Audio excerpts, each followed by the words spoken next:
ایک اور بڑا دلچسپ واقعہ سناؤں، ہنسی بھی آئے گی۔ امیر معاویہ کا نام سنے ہیں نا؟ بہت جلیل قدر صحابی گزرے ہیں امیر معاویہ۔ یہ الگ بات ہے کہ ان کا بیٹا یزید، اب اس طرف نہیں جانا چاہتا ہوں، لوگ یزید کو بہت برا بھلا بھی کہتے ہیں، گالیاں بھی دیتے ہیں۔ کبھی محرم کا مہینہ آئے تب ہمیں بلائیے گا، جب تعزیے آزیے پہ بولوں اور یزید کے بارے میں بولوں تب آپ سنیے گا کہ یزید کیسا تھا، صحیح تھا یا غلط تھا، تب تقریر ہوگی۔ یہ موضوع نہیں ہے میرا۔ امیر معاویہ بہت بڑے مہمان نواز تھے، مہمان نواز۔ ان کے گھر میں کوئی مہمان آ جائے تو بڑی خدمت کرتے تھے۔ سنو، لیکن ان کی بیوی مہمان کو پسند نہیں کرتی۔ یہ ہوتا ہے، کچھ عورتوں کی خصوصیت ہوتی ہے، کچھ تو مہمانوں کا آنا بہت بڑی برکت سمجھتی ہے، اور کچھ ہوتا ہے مر گئے، بچوں کا کھانا بنتا نہیں، ان کو اور لے آیا میرا ہسبینڈ، اپنا کھانا تو میں ہوٹل سے پکاتی ہوں، یہ اور لے آیا، ان کو بھی پکاؤ کھلاؤ۔ ایک جگہ ہمارا جلسہ تھا، میرے ساتھ ایسا ہو چکا ہے، 5 مولانا کا پروگرام تھا، 5 ایک ہی گھر میں ٹھہرا دیے گئے۔ میں نے بہت کہا یار ہوٹل میں ٹھہرا دو، آدمی اچھا تھا، وہ گھر کے اندر گیا تو اب اتنی دور سے آواز تو آئی نہیں تھی مہمان کھانے پر۔ اس کی بیوی کہتی کتنے دن رہیں گے؟ اس نے کہا بھی آنے کی دیر نہیں ہوئی تھی، رہنے کتنے دن رہیں گے؟ تو تمہیں معلوم ہے کہ مجھ پہ کھانا نہیں بنتا تو کیوں بھیجتا؟ ہم 5 نے کہا چلو بھائی گھر سے نکلو، اب یہ تو کھانے میں نمک زیادہ ہوگا یا مرچ زیادہ ہوگی، اس سے پہلے بھاگ چلو یہاں سے۔ تو پھر ہم 5 مولویوں نے صلاح یہ کی کہ اس حساب سے اس گھر سے چلو کہ گھر والے کو تکلیف نہ ہو جائے۔ تو ہم 5 نے صلاح کی، نکلے وہاں سے، اور اس گھر والے سے کہا کہ دیکھو ہم لوگ ایک کمرے میں آپ لوگوں نے فٹ کر دیا ہے، ہم لوگ یہاں نہیں رہ پائیں۔ کہا کیوں، کیا بات ہے؟ ہم نے کہا دیکھو یار یہ موٹا مولوی ہے، یہ کھراٹے بہت لیتا ہے، اس کے ساتھ میں نہیں سو پاؤں گا، اور یہ بہت لیتا ہے، اس کے ساتھ میں نہیں سو پاؤں گا، آپ نے 5 کو ایک ساتھ رکھ دیا کہ اچھا اچھا یہ پرابلم، ہم نے ہاں بہت بڑی پرابلم اپنے ہی اوپر لے لی ساری۔ ہم نے کہا اللہ تعالیٰ آپ کو جزائے خیر دے، آپ کی بیوی کو جنت دے، ہم لوگ چل رہے ہیں، اور آپ جو ہے کہتا تو چائے تو پی لیجئے۔ ہم نے کہا چلو اتنا، تو کہنے لگے جا رہے ہیں، چائے تو بنا دو گی کہ ہاں تم کو نہ کر دو۔ تو پھر ناشتہ بہت اچھا آیا، چائے، انڈا، بسکٹ، سب کچھ۔ اس نے سوچا ایک بار کھلا کے 2-3 دن کا جھمیلا ختم کروں۔ تو ہوتا ہے بھائی، کیا کریں؟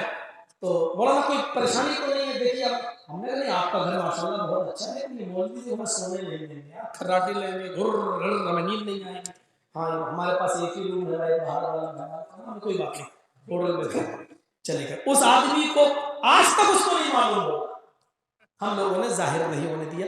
اتنا برا برا کون سن لے گا یار؟ اب آپ کہو کہ ٹو لگا رہے تھے، ٹو نہیں لگا رہے تھے، چیخی اتنی زور سے رہی تھی کہ آواز اندر آ رہی تھی، میں کیا کروں؟ اب کتنے دن رہے؟ اس نے کہا بھی آنے کی دیر نہیں ہوئی، کتنے دن رہے؟ تو امیر معاویہ بھی مہمان نواز تھے، لیکن ان کی بیوی مہمان نوازی میں بڑی کچی تھی۔ تو ایک مہمان ان کے گھر آ گیا، امیر معاویہ نے کہا بہت اچھا، موسٹ ویلکم، چلیے۔ تو باہر والا کمرہ ان کو دے دیا، اندر گئے، چائے پانی اس زمانے میں جو چلتا تھا ناشتہ، رات میں یہی سوئیں گے کیا؟ اس نے امیر معاویہ نے کہا اچھا کتنے دن رہیں گے؟ کہ یہ تو معلوم نہیں کتنے دن رہیں گے، ہم تو اسے پوچھنے جائیں کتنے دن رہو۔ 3 دن تو ویسے ہی اس کا حق ہے رہنے کا مہمان کا، اور 3 دن کے بعد جو اس کو کھلایا جائے گا وہ سب کا ہوگا۔